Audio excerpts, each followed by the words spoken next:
Defective products ఉన్నాయి అనుకోండి, కొనరు. కొనాలి అని చెప్పి ఇష్టపడ్డా కొనరు. సో దీన్ని ఫస్ట్ సీరియస్ గా మ్యానుఫ్యాక్చరర్స్ తీసుకోవాలి. మ్యానుఫ్యాక్చరర్స్ పర్ఫెక్ట్ ప్రొడక్ట్స్ ని దింపాలి. స్టార్టింగ్ లో ఫర్ ఎగ్జాంపుల్ ఇప్పుడు మ్యానుఫ్యాక్చరర్ ఉన్నాడు, 2025 లో ఒక ప్రొడక్ట్ ని రిలీజ్ చేస్తున్నాడు కొత్తగా. దాని మీద నమ్మకం రావాలంటే డీసెంట్ అమౌంట్ ఆఫ్ టైం పడుతుంది కదా, ఒక 1 year పడుతుంది అనుకోండి.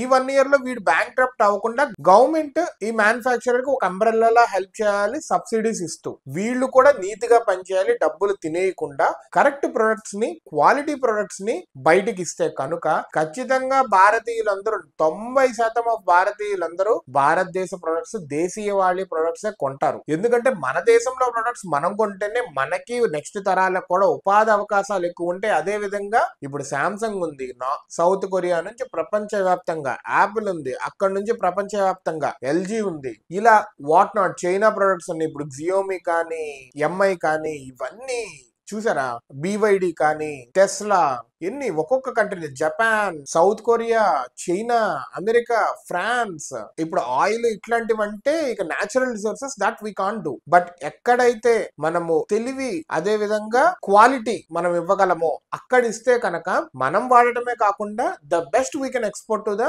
వరల్డ్.